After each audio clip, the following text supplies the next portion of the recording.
Welcome to the FASA Leadership Lounge, where we dive into the policies shaping the work of Florida school leaders. I'm Michelle White, Executive Director of the Florida Association of School Administrators. And I'm Jessica Janasiewicz, lobbyist for FASA and for several school districts across the state of Florida. Well, FASA's annual Advocate 26 legislative days were last week, and all I can say is wow. Almost 200 school administrators from every part of Florida came to Tallahassee to be part of the process. We are so grateful for the large number of first-time attendees who came to advocate this year. It was an amazing conference and an amazing turnout. To quickly recap the events of the week, Monday started with FASA's group of professional learning leaders engaging in pre-conference session where they continued their professional learning journey and even got to take a tour of the Senate chamber. And I heard they got to vote on a fake bill and everything. Yeah. What an experience. Monday also included board meetings for FASA and our two departments, FAEMSP and FASSP. We had a special appearance and discussion time to talk with Florida DOE representatives, including Senior Chancellor Dr. Paul Burns, Deputy Chancellor for Educator Quality, Dr. Josie McDaniel, and Mr. Tim Hay, who is the Executive Director for the Office of Safe Schools at DOE. We ended things up with a great evening reception that included some fantastic food, reception, refreshments, and even bowling. And day two started with our annual legislative briefing, and it was great to see the large IMAX theater just full of attendees.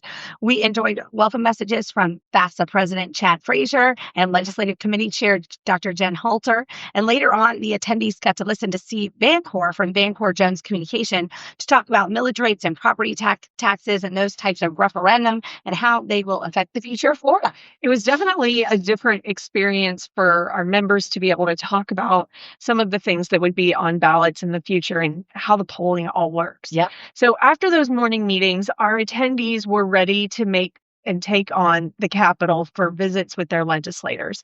So many attendees had successful scheduled and drop-in meetings with legislators and their aides where they discussed FASA's legislative priorities.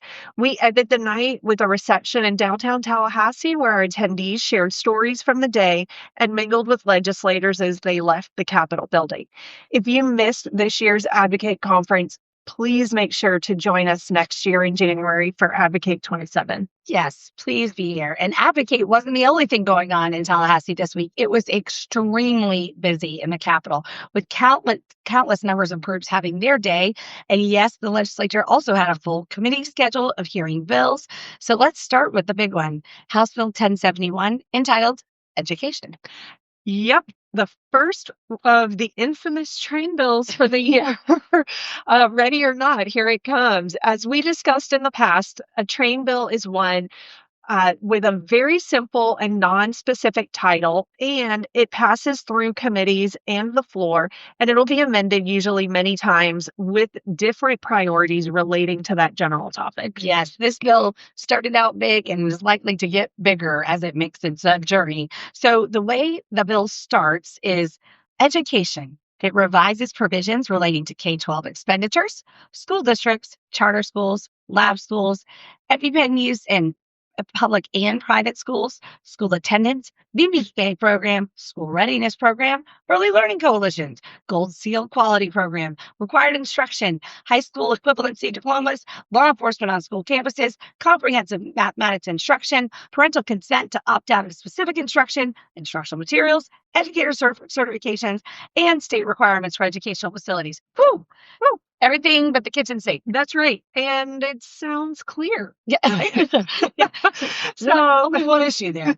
So at the time that we're recording this, there have been 10 amendments filed and adopted to this bill. So some of these amendments are going to focus on various areas. Here are just a few. Number one, student screening and progress monitoring for reading or math deficiencies. Number two, creating a public liaison advisory committee for athletics in K-12 schools.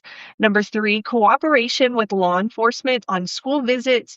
And number four, powers and duties of school boards. Yes, so you get the idea. More amendments will likely be added to this bill, and there could be provisions that are removed at the next stop. There is one more stop for that bill. I would imagine that we will be hearing it very soon, and then it will be ready for the House floor. This is where we see some of the wheeling and dealing that happens. The attempt, of course, with these train bills is to put enough provisions on that people want, that they're willing to accept things that perhaps they don't want. So that'll be all part of the process as we move through. That is right. And we're definitely going to keep our eye on that bill. But believe it or not, we had a lot more bills heard last week. So, interestingly enough, Senate Bill 420 by Danny Burgess, titled Patriotic Displays in Classrooms. This bill would require the display of portraits of George Washington and Abraham Lincoln in certain classrooms. Senator Burgess got the idea for this bill on a family trip last summer when he visited a number of old one-room schoolhouses in the Midwest. It has passed through its first two committees and should be in its final committee soon. It does have a companion bill, House Bill 371 by Representative Snyder, but it has not been heard in any committee yet. Another interesting bill that is moving along with its companion is House Bill 461 and Senate Bill 564, volunteering at polling locations. This bill would allow high school students to receive volunteer hours for working at election polling locations. The House version has passed out of all of its committees and is now going to be heard on the House floor. The Senate version is in its third committee. Great. So Senate Bill 206, Students with Autism Spectrum Disorder by Senator Gil Harrell, has successfully moved out of its first two committees. However, there's no House companion bill. This bill requires education preparation institutions to offer training on teaching students with certain disabilities, offering autism education loan forgiveness, providing requirements for teachers to receive an annual payment, and other incentives for teachers who teach students with disabilities. And during that committee, there were a number of students that were here for another year for unrelated issues, but they were in the committee. A lot of them testified. It was kind of fun to see them get their first taste of what it's like to get involved in your government. It was a neat thing to see. We finally had some movement on a few of the many bills that address property taxes. We know that's been a hot topic of debate, and the House has a number of provisions in there. Just a few bills. The first one, which is House Joint Resolution 203, this would phase out and then to completely eliminate non-school property tax for homesteads. And it's made out of all of its committees, and it's now on the House floor. This proposal would increase the homestead exemption for all non-school property taxes by $100,000 each year for 10 years, starting in 2027, and fully exempt homestead property from all non-school property taxes by 2037. All school district taxes would still apply. So in that respect, it's certainly comforting for our schools to know that they would not be affected directly by this bill. If passed, this proposal would be put on before the voters on the ballot as a constitutional amendment. So it would take more than just the legislature voting to approve this and the governor signing it. It would then go on the ballot in November, and we'd see what the people say. That's right. And the other property tax bill that is moving is HJR 213, Modification of Limitations on Property Assessment Increases. This bill has also made it to the House floor. It's a little different than the bill that you were talking about, 203, but this bill limits increases in homestead property assessments for non-school taxes to once every 3 years, capped at 3% or inflation, whichever is lower. It will also reduce the cap on assessment increases for non-homestead property to 10% every 3 years. This bill would also be put on the ballot as a constitutional amendment if it passes.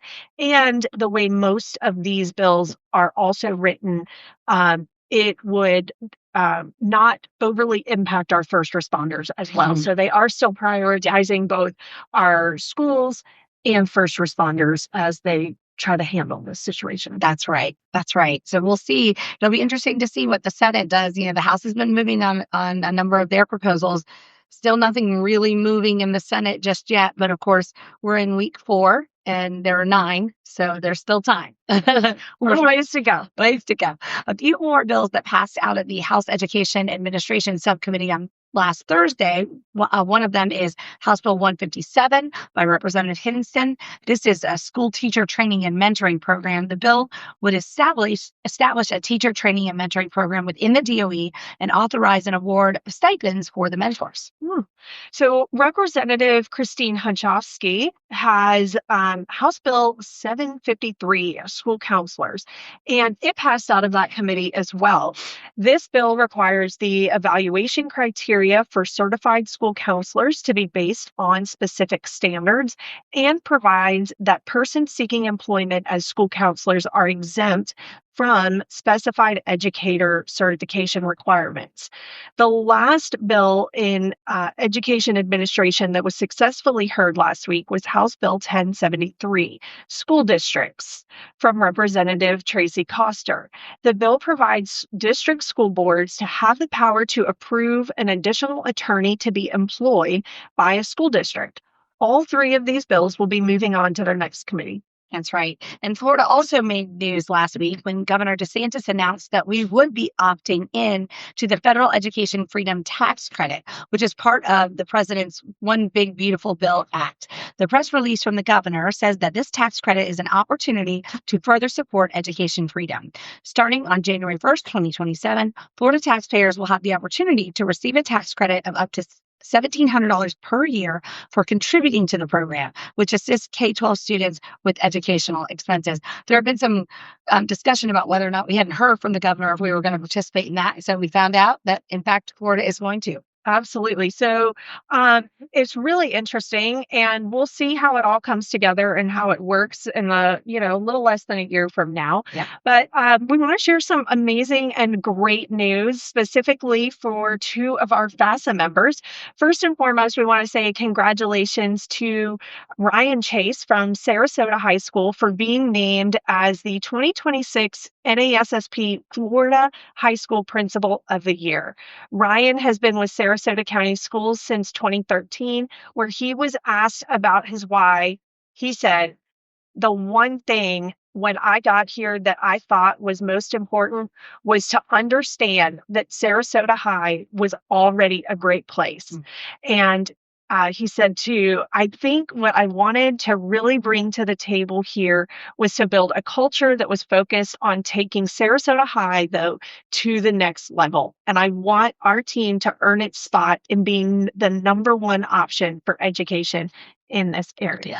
Ryan's graduation improvement program, the No Cap, Get Your Cap, was recognized as the Little Red Schoolhouse Award winner at FASA's Discover 25 conference. So congratulations to Ryan. That's absolutely awesome. And when President Todd Fraser and I got to call him, he was overwhelmed and overjoyed, but he said, "I just love what I do." And it was so amazing to get to hear principals say that. That's awesome. Congratulations. And our second member, also congratulations to Jenny Boyer for being named the 2026 NASSP Florida High School Assistant Principal of the Year.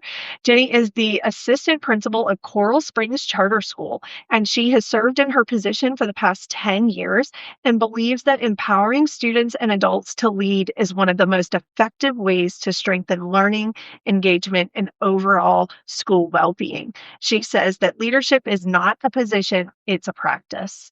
Jenny's students, fellow administrators, and parents all feel the same way about her. She's an exceptional leader who is extremely hands-on and wants all of her students to feel heard and safe, both academically and physically.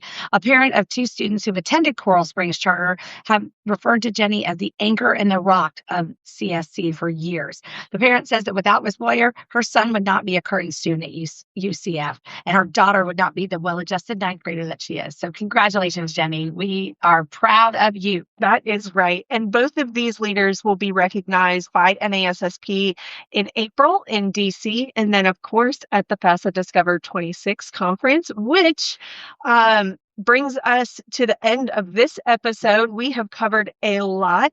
Make sure that you check out the resources that come with every episode and click on all those links for the bill tracker. Also, reminder, Discover 26 registration is open now. It is going to be the most exciting Discover conference we have yet. We guarantee it will sell out, so do not delay in getting registered. We cannot wait to see you there. Also, head over to FASA.net for more information, and thank you for listening. Thank you for listening to the Leadership Lounge podcast presented by the Florida Association of School Administrators. Today's podcast was hosted by Michelle White and Jessica Janasiewicz. The podcast was produced by Jeff Willoughby. Original musical recordings by David Higgins. Make sure to subscribe to the podcast wherever you listen to your favorite podcasts. New episodes are released each Monday. For show topics, suggestions, questions, or comments, please email communications@fasa.net. We hope you enjoyed the show.